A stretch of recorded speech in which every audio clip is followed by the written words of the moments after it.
Good morning बच्चों, कैसे हैं आप लोग? अच्छे हैं? Very good. बेटा मैं आपको याद दिला दूं कि हम लोगों ने एक विद्युत क्षेत्र पहला चैप्टर चालू किया था जो आपकी फिजिक्स का शुरू से पढ़ना चालू कर रहे थे हम लोग। देखिए मैं आपको याद दिला दूं कि बेटा लास्ट जब अपन ने लेक्चर नंबर 2 पढ़ा था, हम लेक्चर नंबर 3 पे आ गए। धीरे धीरे चैप्टर में आगे बढ़ रहे हैं, आपको ईजी लग रहा होगा। और फिर भी अगर ईजी नहीं लगे, कहीं प्रॉब्लम हो तो हमारे नोट्स के अंदर नंबर भी लिखे हुए, आप हमसे पूछ सकते हैं, कोई भी बात कभी भी पूछ सकते हैं। तो देखिए यहाँ पे ये था कि अपन लास्ट टाइम ये डिस्कस कर रहे थे आवेश के गुणधर्म। तो आपने कहा सर हम लोगों ने 4 लर्न कर लिया। आवेश संरक्षण को समझ लिया था आपने, आवेश योगात्मक होता है ये भी समझ लिया। अब आपने कहा सर ये बताइए हमें कि आवेश का क्वांटीकरण क्या होता है। बेटा एक मिनट देखना, आवेश का क्वांटीकरण, क्वांटिजेशन, आवेश का क्वांटीकरण, ऐसा एक वर्ड यूज में ले रहे हैं आप और हम मिलके। ये देखो, तो आपने कहा sir what is the mean of क्वांटीकरण। बेटा ये आवेश जब एक वस्तु से दूसरी वस्तु में जाता है ना, तो वो कंटिन्यूस नहीं जाता, वो टुकड़ों के रूप में जाता है, डिस्क्रीट रूप में जाता है। मेरा मतलब एक अल्पमान के रूप में जाता है। और मैं याद दिला दूं कि आवेश का वो अल्पमान या मूल मान जो होता है वो इलेक्ट्रॉन का आवेश होता है। इसका मतलब आप ये सीख गए कि किसी भी वस्तु में आवेश जो स्थानांतरित होता है वो किसके आवेश के रूप में होता है? इलेक्ट्रॉन के आवेश के। इसको क्या कहते हैं? आवेश का क्वांटीकरण। इसका मतलब इलेक्ट्रॉन का आवेश जो होता है वही इलेक्ट्रॉन का आवेश जो होता है वही आवेश का क्वांटीकरण मान होता है। आपसे कोई पुस्तक आवेश का क्वांटीकरण मान क्या है तो इलेक्ट्रॉन के आवेश को लिख दिया करो। तो देखिए अब किसी भी वस्तु की अपन बातें करें नेचर के अंदर, तो बेटा किसी भी वस्तु में आवेश का सूत्र मेरे दोस्त ये होता है।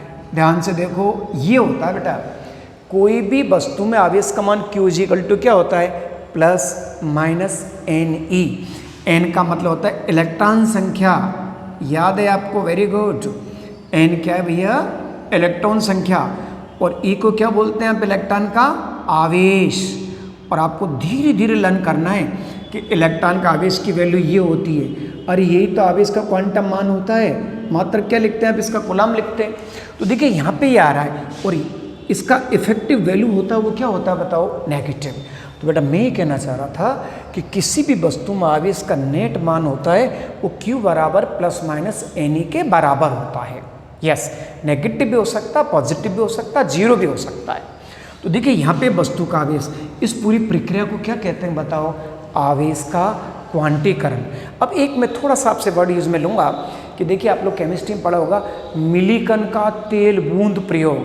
मिलीकन को ऑयल ड्रॉप प्रयोग एक्सपेरिमेंट था तेल बूंद का। उससे मिलीकन ने यह सिद्ध किया था कि दुनिया में सबसे छोटा क्वांटम या छोटा आवेश कौन होता है बताओ? इलेक्ट्रॉन का आवेश। आपकी क्लास का सबसे छोटा बच्चा होता है, उसको आप क्वांटम बच्चा कहते हैं कि नहीं कहते? कह सकते हैं आप लोग। तो देखिए छोटे क्वांटम आवेश का मतलब होता है छोटा सा आवेश। तो देखिए यहाँ पे अपन मिलीकन की बात की, तो इसका मतलब आप ये समझ गए कि सर आप ये कहना चाहते हैं कि क्वांटीकरण की खोज करने वाला वैज्ञानिक कौन था? मिलीकन। कौन से प्रयोग से किया था? तेल बूंद प्रयोग से। अब देखिए कभी कोई आपसे पूछे कि यार दुनिया में इलेक्ट्रॉन के आवेश से भी कोई छोटा आवेश होता है क्या? कल्पना करें होता है। देखिए एक वैज्ञानिक था बेटा जो आपकी बुक में कम है ये, लेकिन मैं आपको इंट्रोड्यूस करना चाहूँगा इनके हिसाब से कोई पूछ ले। एक वैज्ञानिक का नाम लिखा गेलमान, उसका नाम ही गेलमान है। इसने ये तथ्य दिया था कि दुनिया में एक और कण होता है छोटा, उसको कहते हैं क्वार्क। क्या बोलते हैं भैया? क्वार्क। ऐसे कहते हैं कि बेटा क्वार्क का आवेश इलेक्ट्रॉन का आवेश से भी छोटा हो सकता है। समझ गए आप? क्वार्क मतलब क्वार्क का आवेश इलेक्ट्रॉन का आवेश से छोटा।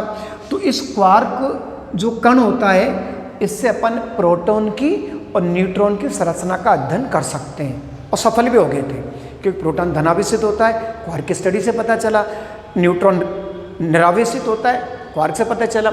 अब देखिए अब आपने कहा सर क्वार्क कण है, इसका आवेश क्या हो सकता है? देखो सर ने यहाँ लिखा 2/3e और एक और लिखा -e/3, ये वाला। तो इसका बेटा मैंने 2 आवेश लिख दिए। अब आप बताओ ये तो इलेक्ट्रॉन के आवेश से छोटे हो गए, ये भी इलेक्ट्रॉन के आवेश से छोटे हो गया। अगर ये दोनों छोटे हो गए, लेकिन ये गेलमान का जो ये एक तथ्य था इसको बेटा प्रायोगिक पुष्टि नहीं हो पाई, इसलिए क्वार्क नाम के कण को हटा दिया गया तथ्यों से, अर्थात इसको सही माना नहीं गया।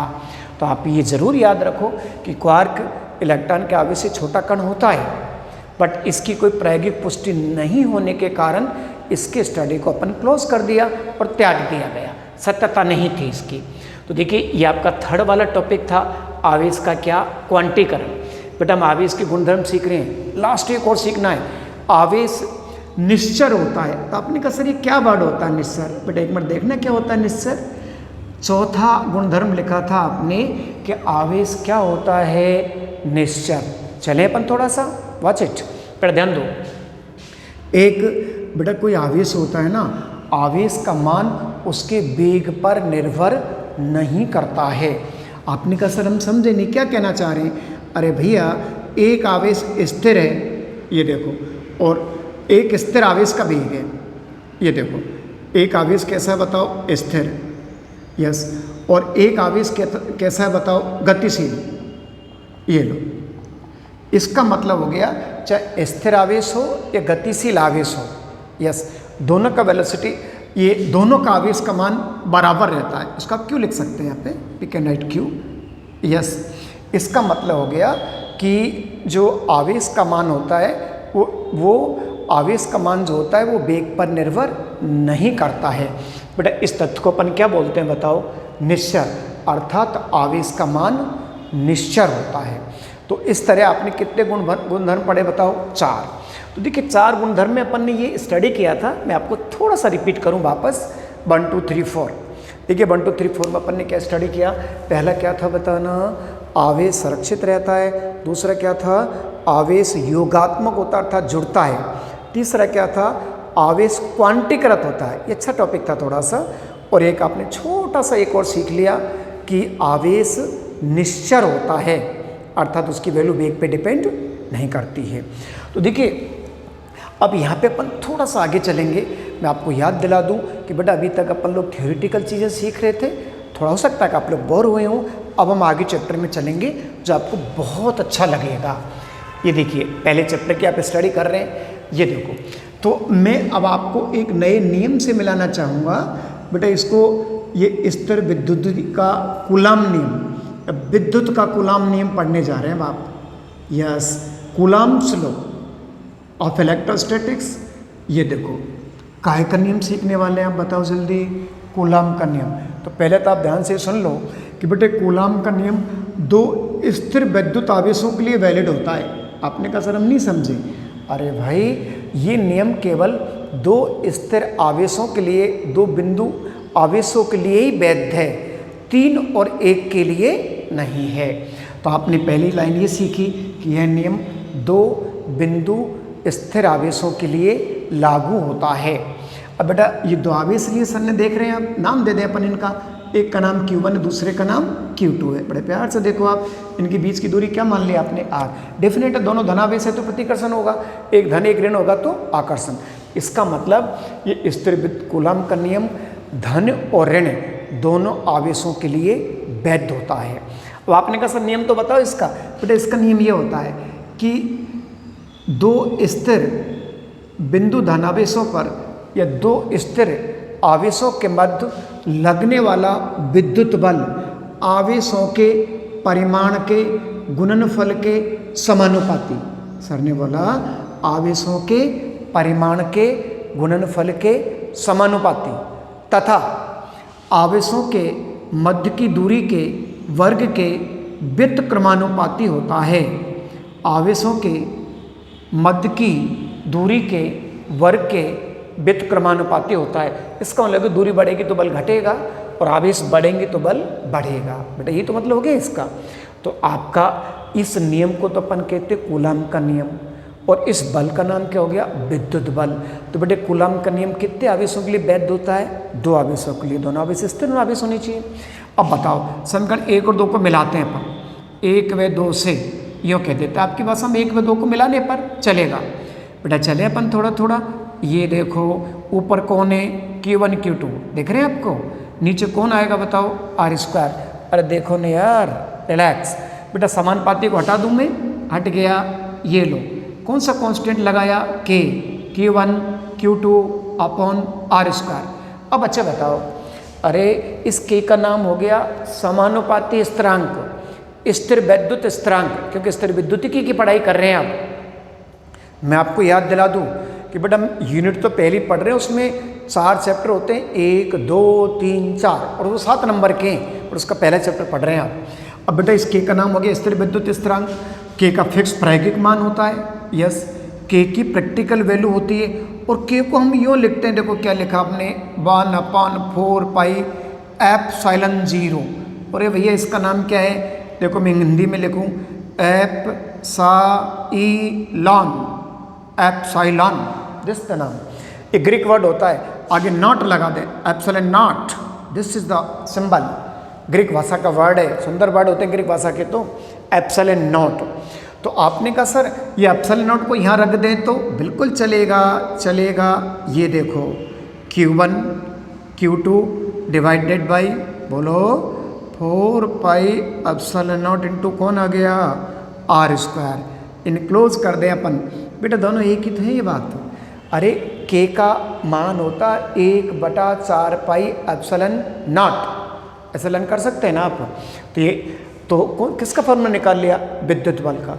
कौन सा नियम पढ़ रहे हैं आप, ये कूलॉम का नियम। कितने आवेशों के लिए वैध होता है, 2 के लिए, यस। और दोनों आवेश कैसे होने चाहिए, स्थिर बिंदु आवेश होने चाहिए। तो देखिए कूलॉम का नियम पढ़ा, और इससे मिलेंगे। आपने एक नया वर्ड सीखा है अपने यहाँ पे, ये देखो, चलो वी कैन रफ इट, इसको के को रफ नहीं करेंगे हम। ये देखो बेटा ये कूलॉम का नियम सीखना चाह रहे थे, तो मैं वापस कूलॉम बल का फॉर्मूला लिखूं, तो आपने कहा सर इसकी हिंदी तो बताओ। बेटा ये हिंदी देखना इसकी, यस, निर्वात, यस, निर्वात की विद्युतशीलता। ये देखो एक वर्ड यूज में ले रहे हैं सर, बड़ा अच्छा अच्छा नहीं लग रहा आपको। निर्वात की क्या देखा आपने, बताओ, विद्युतशीलता, यस, परमिटिविटी। आपने कहा सर क्या होता है विद्युतशीलता, बेटा विद्युतशीलता विद्युत क्षेत्र की उपस्थिति होता होगा, डेफिनेटली। अरे किसी माध्यम में अपन विद्युत क्षेत्र उपस्थित करते हैं, माध्यम निर्वात में, तो उसको अपन क्या बोल देते हैं बताओ, विद्युतशीलता। तो देखिए निर्वात की विद्युतशीलता नोट लगा रखा है, बेटा इसकी प्रैक्टिकल वैल्यू भी फिक्स होती है। चलो दोनों की प्रैक्टिकल वैल्यू लिखें, पहले मैं के लिखता हूँ। निर्वात या वायु में के का प्रायोगिक मान लिखूँ मैं, आप और हम मिल के लिखते हैं। कितना लिखा, ये याद करेंगे आप। इसका यूनिट लिखा सर ने, यूनिट तो बनाया ही नहीं आपने, बट एक मिनट यूनिट बनाया अपन, देखना थोड़ा सा, देखो कैसे यूनिट बनाते हैं। बड़े हो गए आप तो, 12th में पढ़ने लग गए। मैं आपको डेली रिपीट कर रहा हूँ कि 12th का 11th क्लास से कोई संबंध नहीं होता। 11th तो फिजिक्स कितनी बड़ी मायना नहीं रखती, कोई मतलब नहीं है 11th क्लास का। 12th की ईजी है फिजिक्स, बहुत अच्छी लगेगी आपको और बहुत बेहतर करेंगे आप। देखिए एफ इजिकल टू, अभी अपन देख रहे थे कि यहाँ पे अपन ये फार्मूला था 2 मिनट पहले, आपका 2 मिनट पहले यही तो था यार। अब बताओ यहाँ से मैं काई की वैल्यू निकालना चाह रहा हूँ, के की निकालो, चलो। एफ के equal to F R square divided by, बोलिए बेटा बल का मात्रक बोलो न्यूटन, दूरी का मात्रक मीटर स्क्वायर, आवेश का कुलाम, कुलाम डबल कुलाम हो गया, be right here, newton meter square upon coulomb square. अरे बच्चे के का यूनिट है ये, तो बेटा मान लिखा तो यूनिट तो लगानी पड़ेगी ना। ये देखो ये देखो ये देखो, ये के का कौन सी पद्धति का मान है बताओ, एमकेएस पद्धति का, एसआई पद्धति का मान है बेटा, ये वाला दिख रहा है जो, समझ गए आप। This is the practical value of के इन वैक्यूम, निर्वात में, वायु में, यस। अब आगे चलो, अब आपने कहा सर के का सीजीएस मान भी लिख दो, आप कह रहे हैं तो मैं लिख देता हूँ, बट मैं आपको अच्छी बात बता दूँ, के का सीजीएस मान लिख रहे हैं सर, बड़ा अजीब सा लग रहा है आपको, टफ लगेगा। न्यूटन को डाइन में बदलो, बदल दो फटाफट, बोलो जल्दी, 10 की घात 5 डाइन बन गया न्यूटन। मीटर स्क्वायर को सेंटीमीटर में बदलो, बदलो, चलो बोलो बोलो बोलो। मीटर, 1 मीटर में कितने सेंटीमीटर होते हैं, 100, तो ये सेंटीमीटर हो गया, वेरी गुड। ये देखो 100 सेंटीमीटर, सॉरी बेटा 100 सेंटीमीटर का स्क्वायर करना पड़ेगा ना। अरे मीटर की जगह 100 सेंटीमीटर लिखा है। कुलाम, कुलाम तो एमकेएस पद्धति का मात्रक है शायद, आवेश का, सीजीएस का क्या था, ईएसयू। तो बताओ एक कुलाम में कितने ईएसयू होते थे, आप बताइए जल्दी, आप पढ़ेंगे तो डेली पढ़ते हो तो बता दोगे, यही तो होता था, देखना घर पे जाके जोर से। ये बन गया, प्यार से देखो, पूरे को देखो प्यार से देखना, ये 9 है, अभी 9 बनेगा, 9 से 9 कैंसिल। चलो एक बार 100 कर लेते हैं बेटा, 9 × 10⁻⁹ ये 10 की घात 5 आ गया, बड़े प्यार से देखो बेटे 10 की घात 4 लगा दूं मैं, अरे भाई ऐसा लगा दूं ना 100 गुना 100 होगा। नीचे चलो ध्यान से देखो एक बार, अब बताओ 3 का स्क्वायर करेंगे तो 9, बेटा इसका स्क्वायर कितना होता है 10 की घात 9 का, 10 की घात 18। यस, अब प्यार से देखो और मात्रक क्या बचा, dyne into centimeter square divided by ESU का स्क्वायर। मेरे दोस्त ये तो 1 आ गया। याद रखो लाइफ में हमेशा CGS पद्धति में, कौन सी पद्धति में देवता हो, CGS में, तो बेटा CGS पद्धति में k का मान कितना होता है 1, बट M केस में ये होता है। तो आपने एक्स्ट्रा सीख लिया, नोट कर लेना चुपचाप कॉपी में साइड में। यस, नोट्स में मेंशन ये मान तो लिखा है नोट्स के अंदर भी। तो बेटा ये एप्सिलॉन k की बात कर रहे थे हम, तो ये k की बात कर रहे थे, आप देख लेंगे। वेरी गुड रिलैक्स, k की बात कर रहे थे। ये देखो अब आपने कहा सर उसका मान तो बताओ एप्सिलॉन 0 का, अरे एप्सिलॉन नॉट भी कह सकते हैं उसको, अरे ये रहा ना भाई एप्सिलॉन नॉट। तो बेटा एप्सिलॉन नॉट तो वो था क्या बोलते हैं k = 1/4 एप्सिलॉन नॉट था, जो आप प्रैक्टिस कर रहे हैं घर पे थोड़ा थोड़ा पढ़ रहे हैं, यही तो था। तो इसका मतलब k का जो यूनिट होगा वो उसका उल्टा होगा। अरे यार एप्सिलॉन का मात्रक वो होगा जो k का उल्टा होता है। तो आप मुझे बताओ, सपोज मैंने कहा कि एप्सिलॉन नॉट का प्रायोगिक मान बेटा ये होता है 8.85 × 10⁻⁻12। यस, अब मात्रक बेटा उसका उल्टा लिख दूं मैं, लिख दिया, देखो relax, okay yes we have done it. अरे आ तो गया ही मात्रक, इसकी उल्टा कर दिया, इसको ध्यान से देखो आप, दोनों मान आपको याद करने पड़ेंगे, न्यूमेरिकल बार बार काम में आते हैं।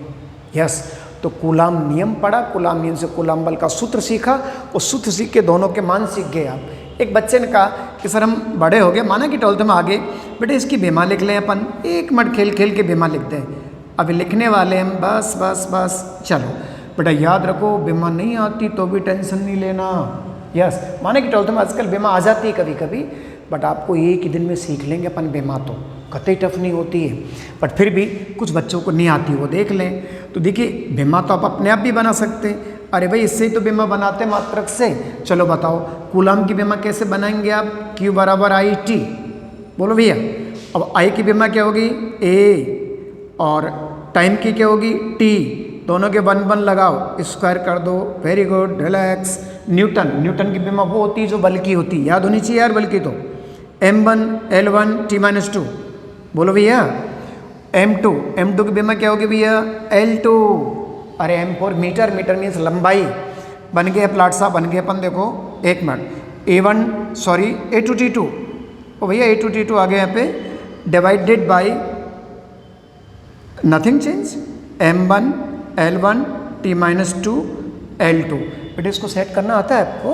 अब बताओ इसको कैसे लिखें सभ्यता से, M को नीचे से ऊपर ले जाओ, -1 लग गया, L के 3 बन गए ना, तो ये L3 माइनस का आएगा ऊपर, T 4 प्लस का आएगा, क्योंकि -2 है तो ऊपर चला गया, और एक आएगा जल्दी बोलो, प्लस का ही रहेगा ये तो, बस रिलैक्स, बोलो भैया, ठीक है ना। तो बताओ ये आपके काई की बेमा आ गई, बताओ एप्सिलॉन 0 की बेमा, दैट्स ओके। तो बेटा इसकी बेमा भी सीख लें आप। तो ये आपने एक छोटा सा टॉपिक पढ़ा, काई का नियम बताओ, कूलाम का नियम। तो नियम तो बड़ा इजी होता है, बट आप एप्सिलॉन 0 के बारे में थोड़ा सोचें और के बारे में भी सोचें। तो ये आपका एक कूलाम का नियम था, मैं आसान भी हूँ, आपने थोड़ा सीख लिया होगा। अब बताइए मुझे कूलाम का नियम कौन से आवेशों के लिए वैध होता है, 2 स्थिर बिंदु आवेशों के बीच में मध्य लगता है, 2 ही आवेशों के लिए, एक में कूलाम का नियम नहीं लगता, वो तो F = Q ही रह जाता बस, और 3 के लिए भी कूलाम का नियम नहीं लगता।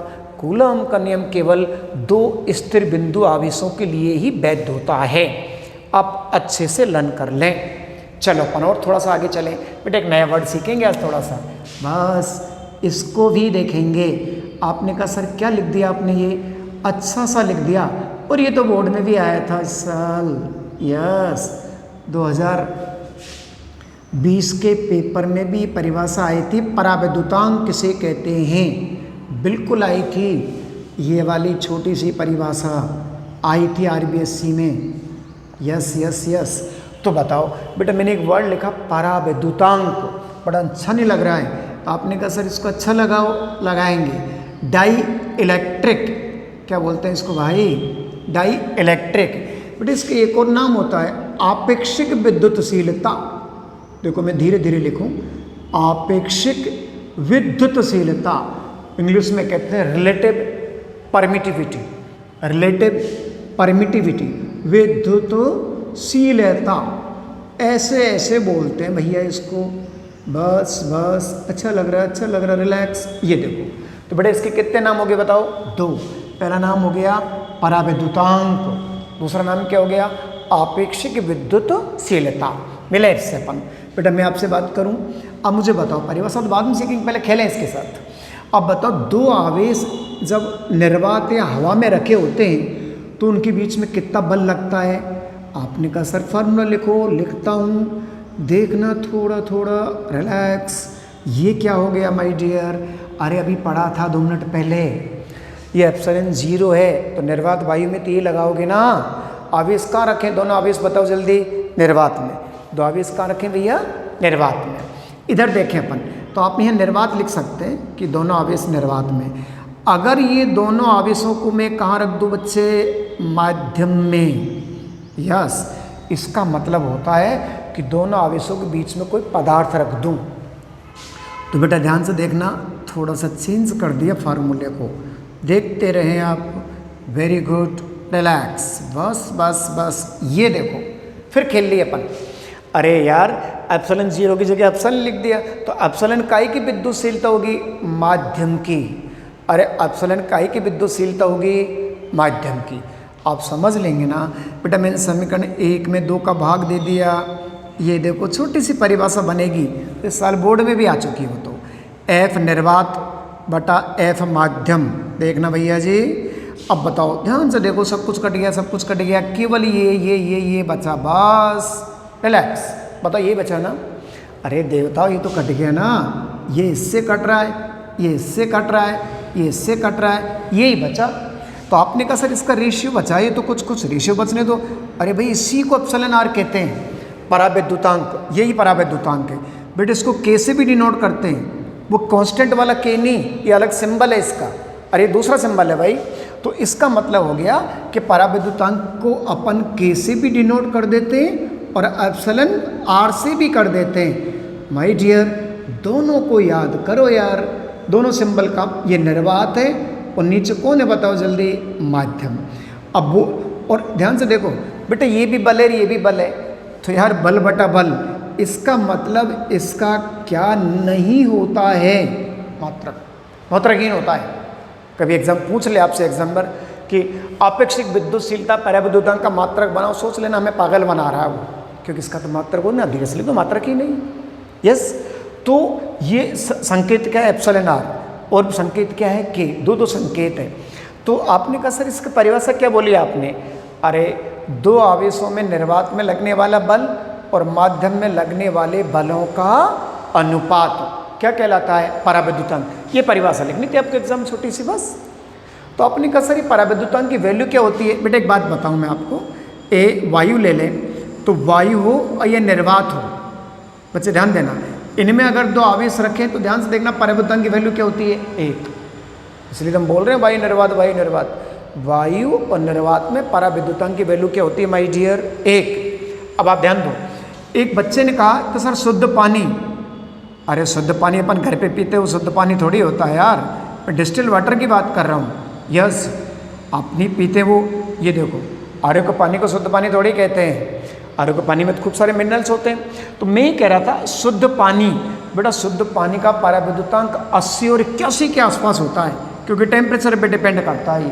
80 है बताओ सपोज, तो इसका मतलब हो गया कि शुद्ध पानी तो बहुत अच्छा वाला कुचालक होता है, प्योर वाटर जिसका आप बोलते हैं।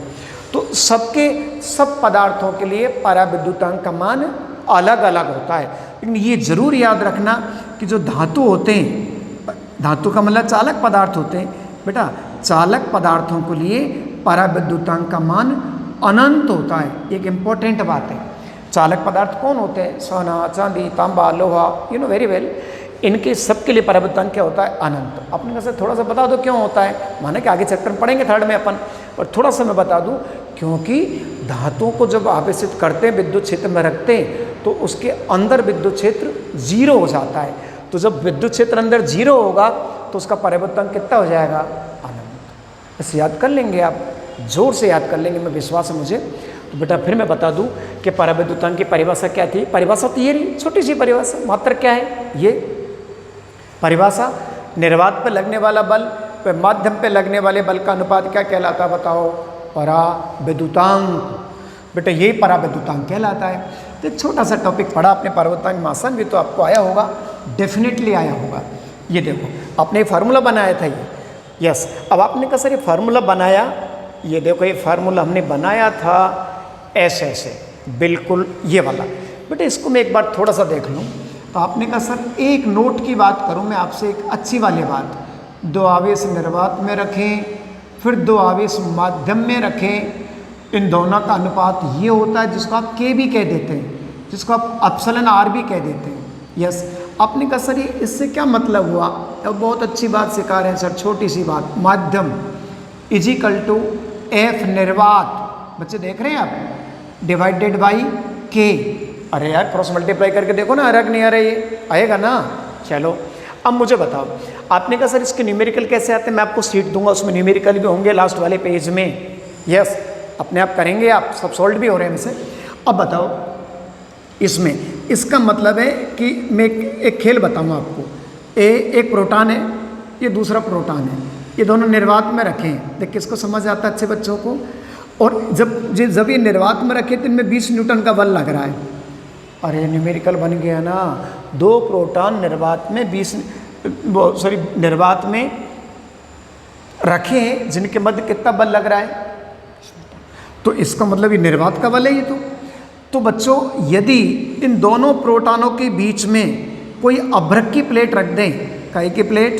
अभ्रक की प्लेट, और सपोज अभ्रक की प्लेट का पराविद्युतांक कितना है? 6 दे रखा है एग्जाम में आपको। अगर अभ्रक की प्लेट का पराविद्युतांक 6 दे रखा है और आपसे पूछा कि अब बताओ बेटा प्रोटॉन के मध्य कितना बल लगेगा, तो आप इस फार्मूले को डायरेक्ट अप्लाई कर दोगे। देखो कैसे, वो तो निर्वात का बल कितना दे रखा है? 20, पराविद्युतांक कितना दे रखा है? 6, बेटा 20 में 6 का भाग दे दिया आपने।